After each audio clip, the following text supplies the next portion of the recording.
fiquem nos nossos corações e nas nossas mentes.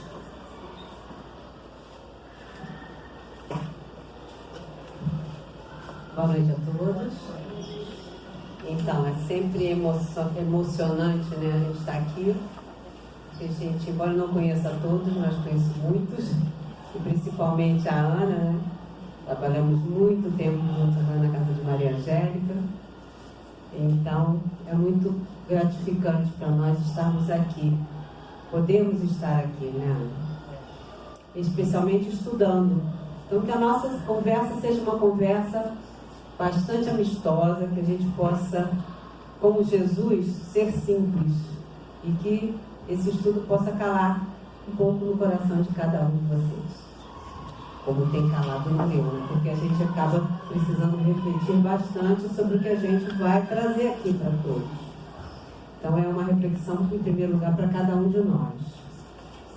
Nosso estudo de hoje encerra o capítulo 2 da segunda parte do Livro dos Espíritos, que trata das leis, da terceira parte, perdão, do Livro dos Espíritos, que trata das leis morais, que mais tarde foi desenvolvida, foi desdobrada no Evangelho segundo o Espiritismo. Então, as leis morais são as leis de Deus, são as leis naturais, são as leis sobre as quais nós estamos sujeitos, são as leis das quais não devemos nos afastar. Nesse estudo da lei, das leis morais, esse segundo capítulo vai tratar da lei de adoração. E o nosso trecho, né, nosso assunto específico, fala sobre politeísmo e sacrifícios. Politeísmo é um setor religioso, né, vamos dizer, uma área religiosa que adora muitos deuses.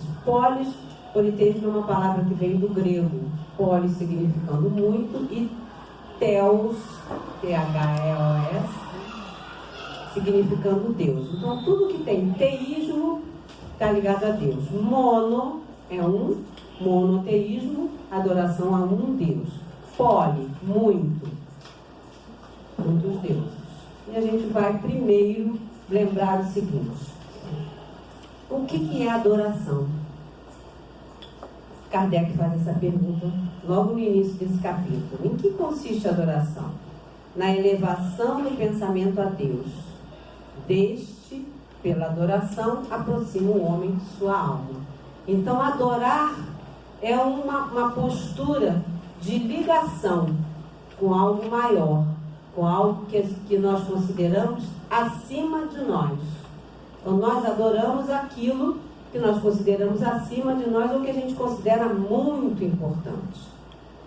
E aí ele vai e pergunta mais: é um sentimento inato? Eu sei que vocês já estudaram isso, mas é só para a gente poder fazer uma ligação e fazer sentido o que a gente vai falar aqui. É um sentimento inato. Por que é um sentimento inato? Aí a gente já vai, não tem problema não. Aí a gente já vai raciocinar. Todos aqui são espíritas? Ou tem alguém chegando aqui pela primeira vez? Todo mundo já está frequentando há algum tempo? Então a gente já sabe o quê? Quais são as premissas da doutrina espírita? Nós somos imortais, somos espíritos, quer dizer, viajantes do tempo, que encarnamos e desencarnamos e temos várias experiências, mas que estamos numa caminhada para chegarmos a espíritos puros, espíritos muito mais elevados do que somos hoje. Então nós ainda estamos nessa caminhada, iniciando essa caminhada, porque o nosso mundo ainda é, segundo os espíritos nos explicam, numa classificação didática, o segundo na escala do começo para o mais elevado, do mais inferior, do mais ignorante no sentido de não conhecimento, até a sabedoria máxima. Então nós ainda estamos bem no iniciozinho da nossa caminhada. Isso é importante a gente fixar para a gente entender o sentido do politeísmo. Então se nós somos filhos de Deus, somos criados nessa simplicidade, né, que é a falta de complexidade, de compreensão, de imaturidade e ignorância, porque o simples tem ainda muito pouca bagagem, muito pouca condição para aprender questões mais elevadas. Então, se somos filhos de Deus, criados por Deus, nós naturalmente, vindo dessa divindade, nós trazemos em nós toda criatura humana, porque já é um espírito com discernimento, ele traz dentro de si uma intuição de que existe algo maior do que ele. Quando nós estamos no início, na infância espiritual, lá no primitivismo, nós temos o entendimento de uma criança, não é verdade? Então a gente já sabe o que é adoração, a gente já sabe que a gente tem um sentimento inato, que toda criatura então sempre eleva o pensamento para algo maior. E aí Kardec vai perguntar assim, por que razão, não obstante ser falsa, porque hoje nós já sabemos que não há muitos deuses, não é? Aqui alguém tem dúvida que só há um Deus? Não, a primeira pergunta do Livro dos Espíritos, o que é Deus? Ele não pergunta, não se questiona mais, né, dentro de quem é adepto da doutrina espírita, que adota a doutrina espírita, já veio de outras religiões também monoteístas. Então a crença no Deus único já é uma questão que nós, espíritos, nesse momento aqui, já trazemos como uma coisa certa. Não há dúvida quanto a se Deus é um só ou se há mais de um Deus, não é verdade? Isso já está dentro da gente. A questão é outro tipo de compreensão que a gente ainda vai descortinando com a doutrina espírita. Então, mas por que razão, se já se sabe que só há um Deus, há tantas religiões politeístas espalhadas ainda hoje? Ainda é uma das mais antigas crenças o politeísmo, porque nós sabemos que ainda hoje há religiões politeístas no mundo, 2000 anos depois, 150 anos depois de que o Livro dos Espíritos foi escrito. E aí os Espíritos respondem, a concepção de um Deus único não poderia existir no homem, senão como resultado do desenvolvimento de suas ideias. Então quer dizer o quê? Quem tem a crença politeísta ainda tem um entendimento primário, primitivo, incipiente, incapaz pela sua ignorância de conceber um ser imaterial, sem forma determinada, atuando sobre a matéria, conferiu-lhe ao homem atributos da natureza corpórea. Ora, isso é uma forma e um aspecto, e desde então tudo que parecia ultrapassar os limites da inteligência comum era para ele uma divindade. Então tudo aquilo que nossa compreensão não consegue entendimento racional, uma explicação razoável, nós atribuímos, estou falando nós porque a gente já passou por esse caminho, a quê? A algo muito maior, algo sobrenatural. Então alguém muito poderoso faz isso, é capaz de fazer essas coisas maravilhosas. Os primeiros homens das cavernas, o que sentiram? Que os fenômenos da natureza, com aquele poder imenso, um trovão que faz barulho, um maremoto, um tsunami, porque esses fenômenos não são de hoje, a gente só nomeia com nomes modernos, sempre existiram nos movimentos de adaptação da Terra, né? Porque a Terra é um ser vivo, é um organismo vivo, as placas se movem, então nessa movimentação há terremotos, vulcões, maremotos, tempestades, raios. Imagina ser uma criança muito pequena, né? A gente que convive com criança, quando vê pela primeira vez uma tempestade muito forte e raios, tem entendimento que possa ser aquilo? Não tem. Então somos nós lá naquelas eras. O que ele olha e vê? Se a gente disser para essa criança pequena que ali, né, eu me lembro que quando eu era pequena, havia trovoada, a minha madrinha dizia que São Pedro estava arrumando a casa. Não tinha aí essa expressão? São Pedro está arrumando a casa. Não precisa ter medo não, minha filha. São Pedro está arrumando a casa, não é? Porque é um estrondo enorme. Então São Pedro é aquela coisa, e a gente acreditava, não é? Até você aprender na escola o fenômeno da trovoada, vai demorar. E por aí vai. E esses primitivos tinham esse pensar nosso de criança. Então atribui a cada um desses fenômenos o nome de um Deus. E vai passando o tempo, eles vão oferecendo, vão percebendo que precisavam se relacionar com esses deuses. Mas de nômade passam a ser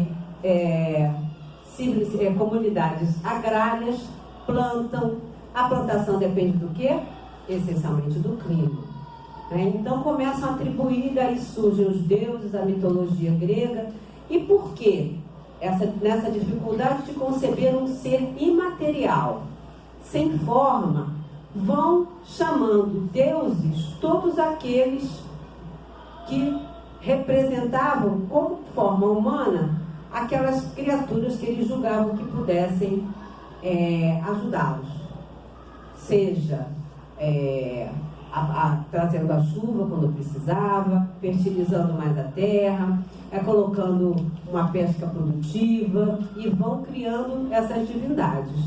Kardec nos explica, né, que a palavra Deus tinha uma acepção diferente da nossa. Deus tem por origem demônio, espírito, mas eles não chamavam, era alguma coisa a mais do que aqueles humanos conseguiam entender. Kardec aí faz outra pergunta. Será que porque os fenômenos espíritas sempre aconteceram de tempos e tempos, e nós já aprendemos, não está fazendo essa pergunta dessa forma não, que Jesus é o governador do planeta e que nós nunca ficamos órfãos, então sempre foram enviados emissários para o quê? Para orientar aqueles povos. Ou será que esses emissários só apareceram para nós depois da doutrina espírita? Não. A doutrina espírita fez o quê? Nos explicou, né, organizou e ensinou para nós como se dão esses fenômenos, que não é nada sobrenatural. Então vamos imaginar uma população bem primitiva, como se fôssemos nós, muitas crianças, né? E um de nós, com a capacidade mediúnica, fala coisas que aquelas pessoas ficam extasiadas. Percebem não se tratar dele mesmo, porque ele não tem aquele conhecimento, e aquela pessoa ensina onde será melhor plantar, ensina como aquelas pessoas devem se conduzir, mas também podem dar maus conselhos, porque a gente sabe que quem é que são os espíritos? Somos nós mesmos, com as nossas dificuldades, não é? Com os nossos defeitozinhos ainda, com as nossas imperfeições, que perdendo o corpo físico, usamos o corpo de quem tem possibilidade e nos comunicamos através deles. Então Kardec pergunta: tendo se produzido em todos os tempos e sendo conhecidos desde as primeiras idades do mundo, não haverão os fenômenos espíritas contribuído para a difusão da crença na pluralidade dos deuses? Ao que os espíritos respondem: sim, com certeza. Pois chamando Deus a tudo que era sobre-humano, os homens tinham por deuses os espíritos. Daí veio que quando o homem, pelas suas ações, pelo seu gênio, por um poder oculto, que o vulgo não lograva compreender, se distinguia dos demais, faziam dele um Deus, e por sua morte lhe rendiam culto. Agora vamos trazer para os tempos nossos. Depois, mais para frente, no Evangelho tem os falsos cristos e os falsos profetas. Será que nós, com toda essa certeza absoluta de um Deus único, não veneramos deuses que não têm a ver com Deus único? O que é esse fenômeno dessa paixão que divide, que faz polarizar as opiniões com relação à política, com relação a time de futebol, com relação a crenças mesmo de religiões que a gente vai tratar mais à frente? Que seremos nós? Será que nós esquecemos que na verdade o Deus é um só? O que acontece de pessoas assim passarem mal, chorarem, se emocionarem por causa de um título de campeonato? É bom? É alegre? É, mas esse exagero será que nós não estamos transferindo essa adoração para o caminho errado, canalizando para o lado que não é o melhor? É uma questão a se pensar. E em outras questões também, porque naquele tempo nós chamávamos Deus a tudo aquilo que a gente considerava maior. Aí a gente pode colocar para o artilheiro do time de futebol, mas a gente pode colocar para o artista, para aquele que nos representa, para o cantor. A gente pode pensar várias coisas. E a gente precisa refletir, porque a doutrina espírita é a doutrina da reflexão. A fé raciocinada não é só para que a gente tenha nesse raciocínio um entendimento de tudo aquilo que os espíritos estão nos trazendo, mas para que a gente transfira isso para o aqui e agora, porque senão a gente não vai modificar. A gente vai achar bonito, a gente vai se reunir, a gente vai se elevar, sentir a vibração amorosa dos espíritos que cada um tem como seu anjo guardião, e vamos continuar do mesmo jeito. Vamos sair daqui como entramos.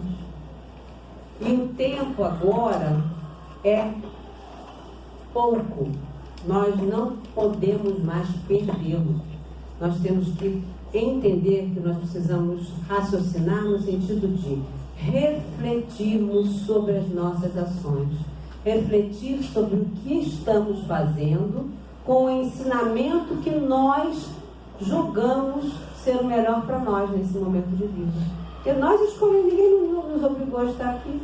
Não existe mais essa imposição de ter que.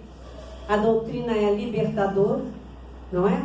É uma escolha nossa, mas essa escolha precisa ser consciente e a gente precisa assumir um compromisso conosco, não com Jesus, não. Jesus é só aquele elemento aquele elemento que vai nos fazer espelharmos nele. Jesus é o nosso modelo. Por quê? Porque ele veio à Terra para dizer, olha, primeiro, Deus não é o Deus da guerra. Segundo, Deus é um Pai. E se vocês realmente querem ser meus discípulos, andem comigo. Andem como eu andei, como eu tenho andado aqui na Terra. Fiquem nas minhas palavras. Então, ficar nas palavras de Jesus é um esforço grande, porque a gente ainda não sabe, de caminhar como Ele. Não é? E aí a gente vai para a leitura do Evangelho. Qual é o sacrifício mais agradável a Deus? Ora, Deus nos olha, politeístas, como aquelas crianças que ainda vão amadurecer. Não é problema. Ele entende que esses sacrifícios daqueles tempos, que se sacrificavam animais, depois se sacrificava pessoas, e se sacrificava pessoas mais importantes, mais bonitas, virgens, porque se entendia que a divindade iria ficar mais agradável. Se nós formos ao Velho Testamento, o que a gente vai ver logo lá no início? Deus pede a Abraão, deve ser uma linguagem simbólica, que leve seu filho querido para sacrificar. O que acontece no momento que Abraão vai imolar o filho preferido? Deus fala com ele, não precisa. O que Deus estava querendo saber? Deus não estava querendo que ninguém mate seu filho, mas ele estava querendo saber se a fidelidade de Abraão a ele, a submissão à vontade dele, era irrestrita, era inquestionável, a ponto de, solicitado por Deus, ele imolar seu filho. Então, o que nós estamos fazendo? Nós somos essas pessoas, lá do Evangelho do Antigo Testamento, submissas irrestritamente à vontade de Deus? Ainda não. Talvez nós tenhamos sido e nos rebelamos porque Deus não nos agradou de alguma forma. Pode acontecer na nossa história, né? Nós somos muito rebeldes. E aí a gente vai para outra parte do sacrifício. A gente já leu aqui, lembra da leitura? Da Mônica. Qual é o sacrifício mais agradável a Deus? Aquele que a gente faça do nosso ressentimento. Ó, se você vem depositar uma oferenda no meu altar, vai primeiro se reconciliar. E tem alguém a quem você magoou, ou que você sente mágoa, vai se reconciliar. Limpa o seu coração.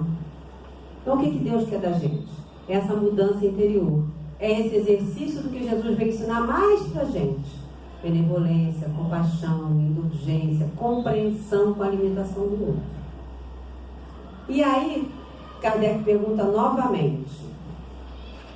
Remonta à mais alta antiguidade o uso dos sacrifícios humanos. Como se explica que o homem tenha sido levado a crer que tais coisas pudessem agradar a Deus? Eu até já expliquei.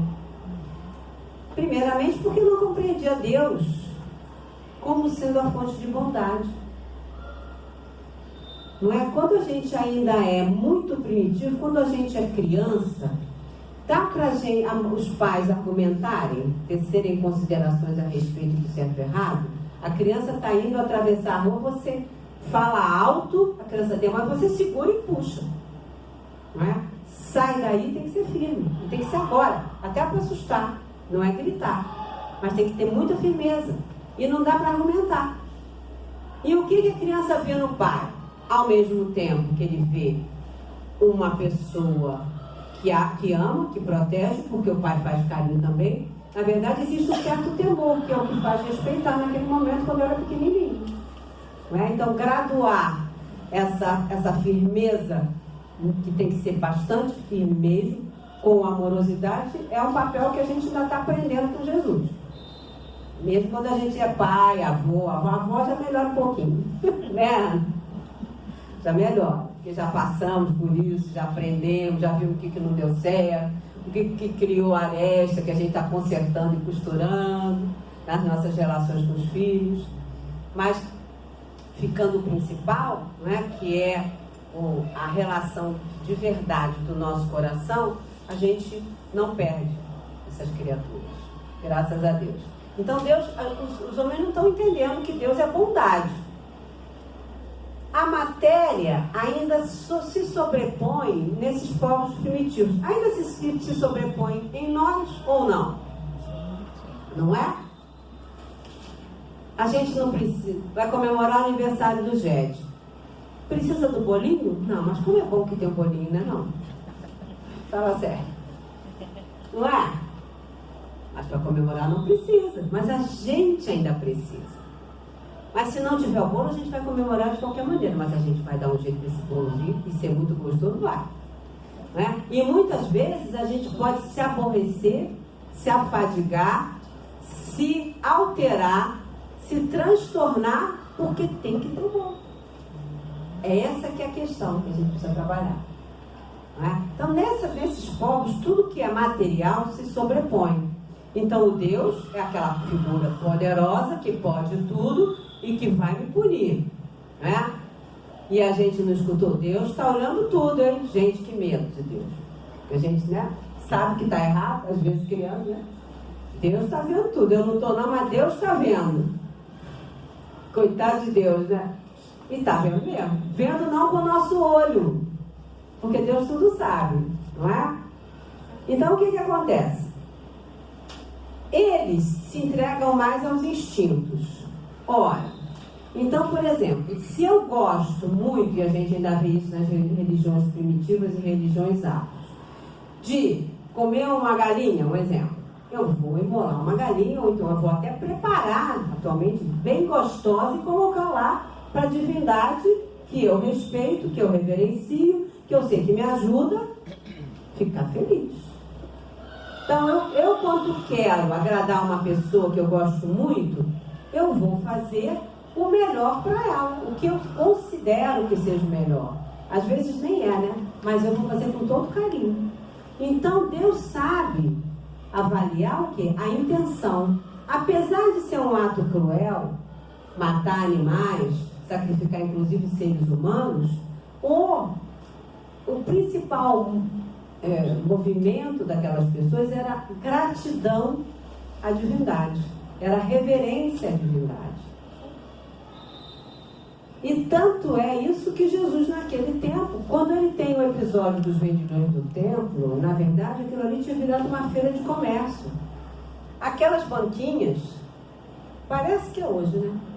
Pertenciam a muitos fariseus, a muitos doutores da lei. E Jesus, com visão, dupla visão, com todas as capacidades, sabia de todos, né? Jesus, imagina Jesus chega aqui, ele radiografa toda a nossa mente, sabe quem é todo mundo aqui, cada um de nós, o bom e o ruim de cada. Então a gente se desnuda, e eles não entendiam isso. Quando ele tem aquele ato, que muitas pessoas acham que Jesus não foi capaz de fazer isso, mas ele foi por quê? Porque ali ele deu uma demonstração, já tinha acontecido muitos episódios, de que a casa do Pai não é um lugar de comércio, não é um lugar de barganha. Não é para a gente fazer isso.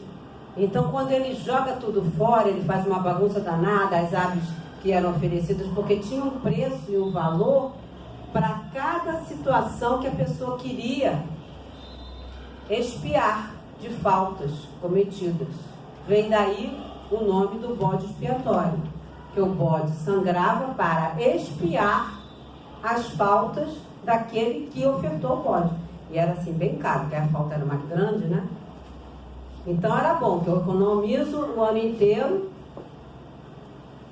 posso fazer o que eu bem entender, compro o bode, ofereço no altar e Deus ficou feliz. Que foi evoluindo para isso até a época de Jesus. No início eram simples oferendas daqueles povos mais primitivos que a gente ainda encontra até hoje com boa intenção, tá? E aí foi evoluindo para o sacrifício humano, porque o homem é mais do que um animal.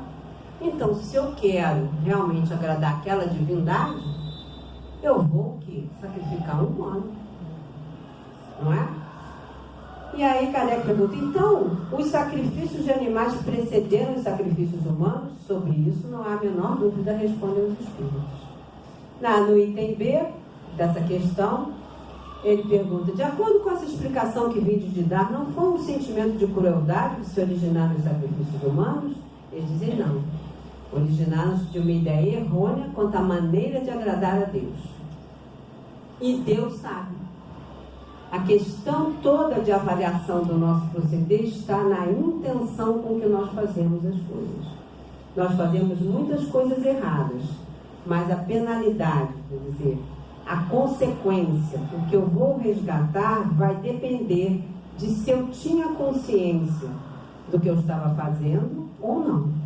O assassinato com crueldade, a morte de uma pessoa que eu posso cometer um assassinato, que eu venha a cometer em defesa, numa situação de pânico, tem menos complicadores, inclusive de ordem material, do que aquele que eu premedito, que eu desenvolvo toda uma artimanha, toda uma crueldade, que eu já vou matando no pensamento. Esse tem um peso muito maior na consequência do ato. Pode não ser penalizado pela lei humana. A lei humana pode desconhecer. A pessoa pode viver foragido da lei o tempo inteiro, mas a gente já sabe que aquele crime fica gravado na nossa consciência e um dia eu vou ter que prestar conta dele. Então, tudo que Deus faz é nos avaliar de acordo com a intenção. Com o correr dos tempos, os Espíritos falam, os homens entraram a abusar dessas práticas, imolando os inimigos, até mesmo inimigos particulares. Deus, entretanto, nunca exigiu sacrifícios nem de homens, nem sequer de animais. Não há como imaginar-se que se lhe possa prestar culto mediante a destruição inútil das suas criaturas.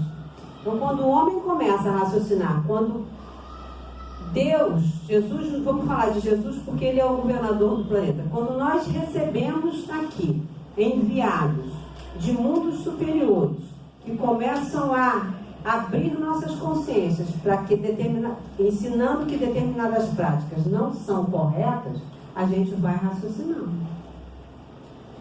Dar-se-á que alguma vez possam ter sido agradáveis a Deus sacrifícios humanos? Claro que não. Se Deus cria, nós estamos construindo tudo aqui. Imagina essa sala aqui. Aí alguém quer homenagear a Ana mudando tudo de lugar. Ela vai ficar satisfeita? Homenageou? Não. Ela chega aqui e conta tudo diferente. Estou dando um exemplo assim. Ou você constrói, tem uma dinâmica que fazem assim com criança. Pedem para a criança fazer um desenho, cada criança faz um desenho, e aí manda entregar para outros amigos e manda um amigo rasgar.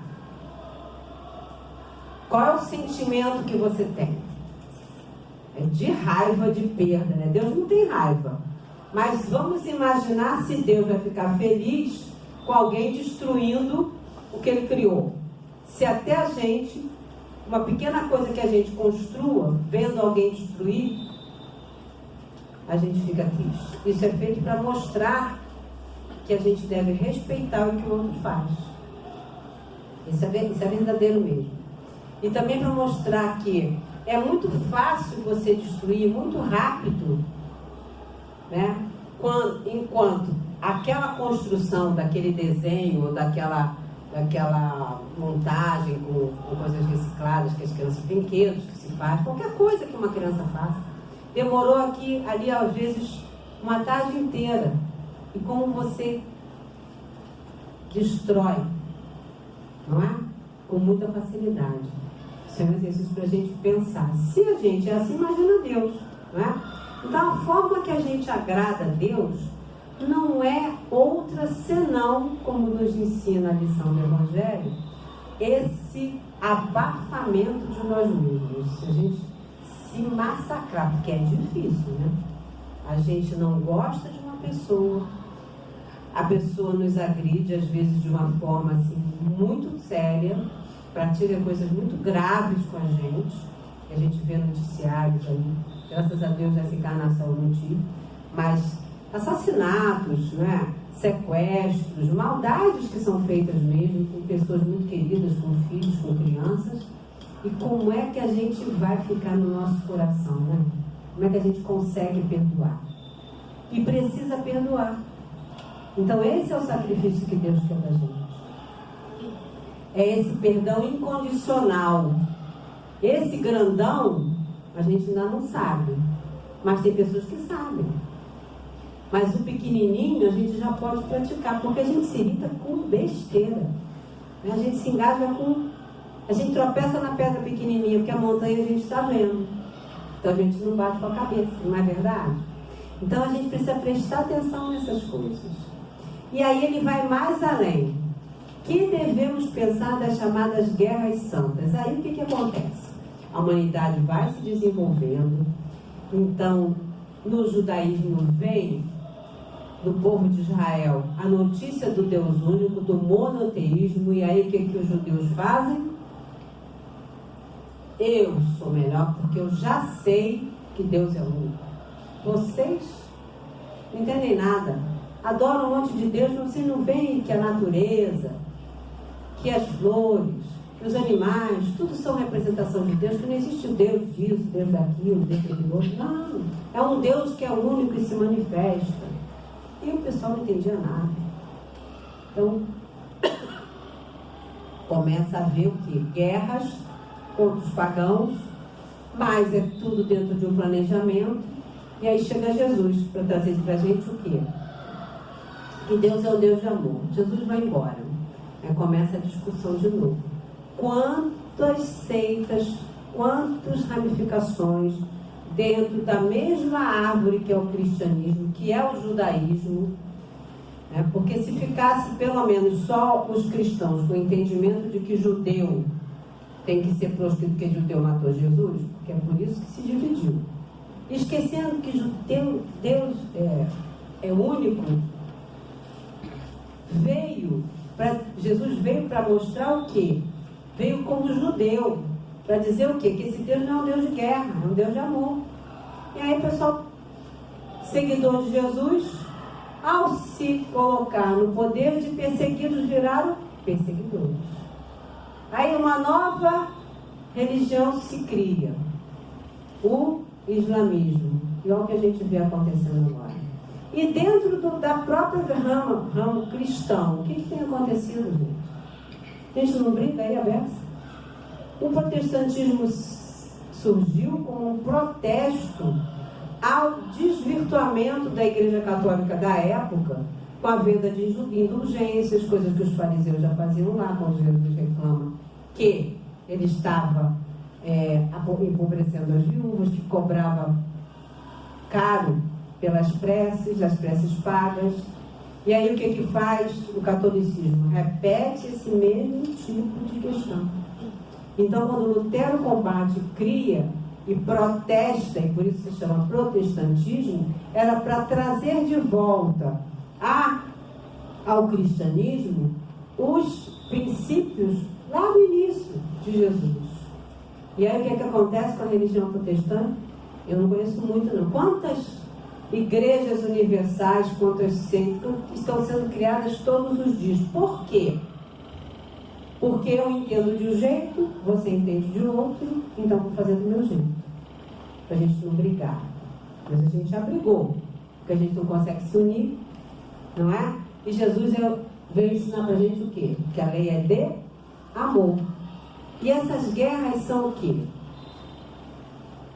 Que criam povos fanáticos, povos que nascendo naquele meio, são ensinados desde pequenininho a odiar.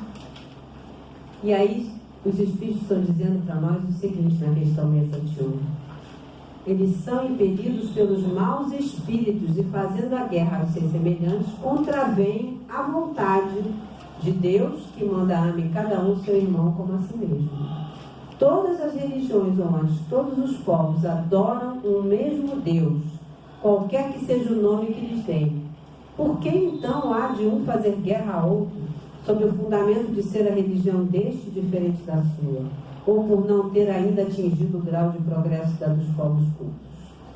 Acontece que a gente esquece que os homens, os espíritos que vieram à Terra e fundaram determinadas religiões, eles não brigam entre si, porque eles são, na verdade, prepostos e enviados por Jesus para, encarnando em cada povo, poderem falar de Deus e das suas leis de amor e amor ao próximo, porque todas as religiões têm essa regra básica, essa regra áurea, de acordo com o entendimento e capacidade de compreensão daquele povo. No meio cultural de cada grupo que está aqui na Terra, existe um entendimento de Deus.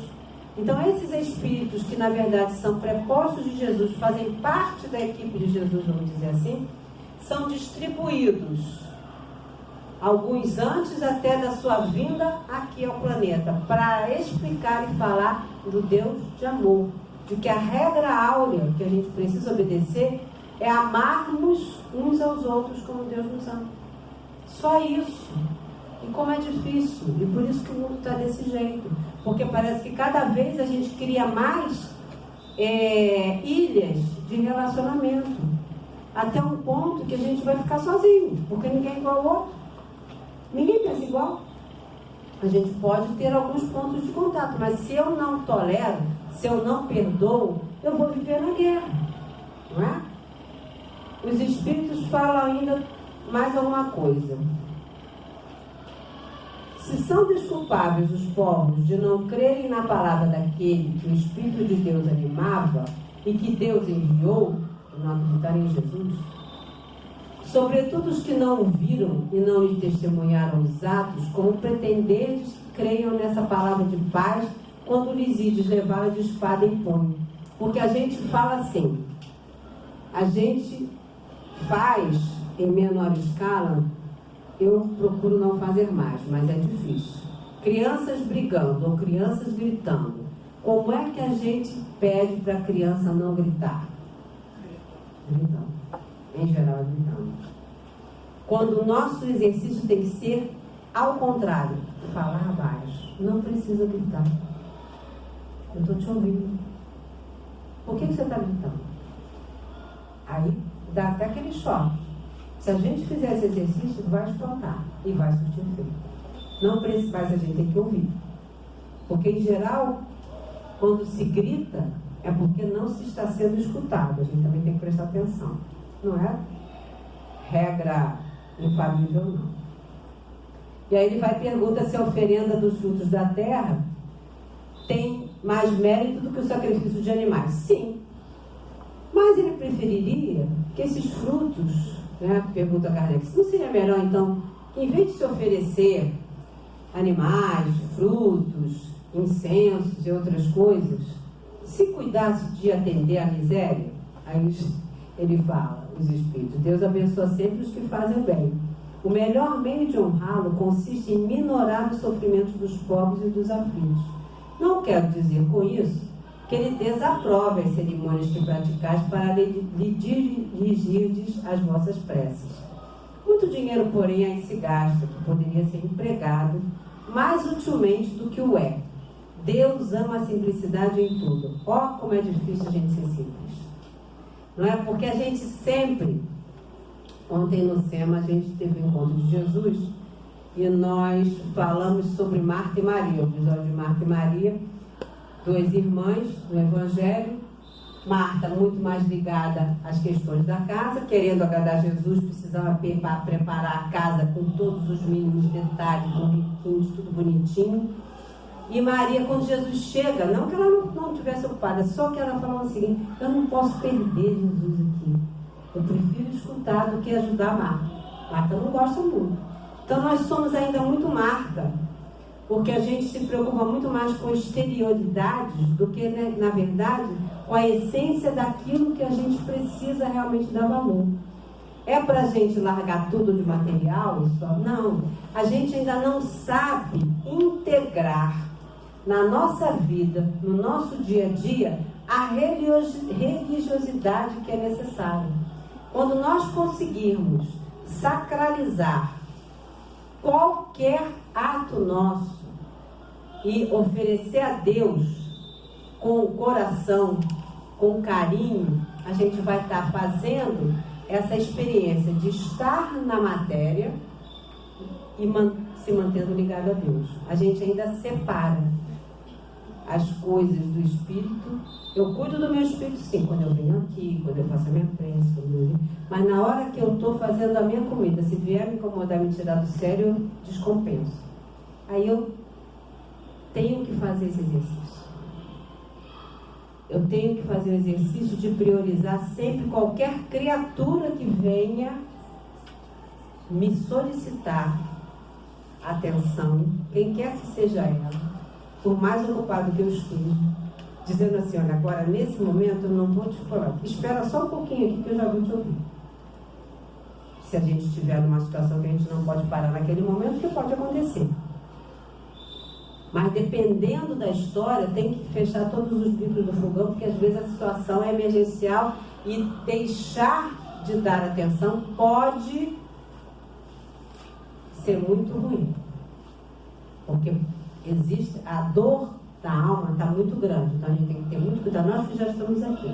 Então o sacrifício que Deus quer da gente não é festas, a gente está se aproximando do Natal, vamos fazer a nossa mesa bonita, mas vamos lembrar que o mais importante não é só a casa bonita, que a gente que cuida disso não se esqueça de olhar as pessoas que muitas vezes a gente está vendo depois de meses de afastamento, mas que naquela oportunidade do Natal a gente convidou com carinho, porque a gente quer perto, mas a gente está tão ocupado em organizar a festa e fazer tudo tão bonito, e que a comida esteja tão gostosa, que quando vê, foi todo mundo embora e a gente não conversou com aquele querido. Então a gente precisa valorizar as coisas do Espírito, é valorizar a nossa vida de relação. Isso é o mais importante. Valorizar mesmo. A gente não sabe quando a gente vai embora. Olha o episódio do Gugu liberado. Não é? Eu acho que foi um pouco de imprudência, mas ninguém morre de véspera. Mas foi tão repentino que ninguém esperava. Eu tenho uma amiga que o irmão, dentista de 56 anos, estava atendendo, teve um mal-estar violento, morreu, atendendo o paciente no consultório. Uma comoção geral. Então, assim, essas coisas acontecem para a gente refletir o quanto eu estou dedicando de mim mesma na atenção com aqueles mais queridos que eu digo que eu tenho, que estão os mais queridos do meu coração. Depois a gente vai expandindo. Mas pelo menos que com esses a gente realmente possa estar de verdade. É por isso que a gente estuda isso tudo. No final das contas é amar ao próximo, amarmos-nos, mas a gente tem que amar primeiro esses mais próximos da gente, que são o nosso núcleo querido e familiar. Então que Jesus possa nos abençoar, que os bons espíritos que dirigem essa casa, doutor Herman, Maria Angélica também, afim, ao tio, que certamente orienta todos os trabalhos dessa casa, porque essa casa é uma casa ligada ao Centro Espírita Leão Denis. Que todos eles, queridos ao nosso coração, estejam envolvendo cada um de nós. Que esse final de ano seja um final de reflexão, para que nós caminhemos mais alinhados a Jesus, ao que Ele veio nos dizer, compreender melhor como é que nós devemos estar, simplificar mais a nossa vida, para que nós não nos sobrecarreguemos e não nos inquietemos como Marta. Muita paz.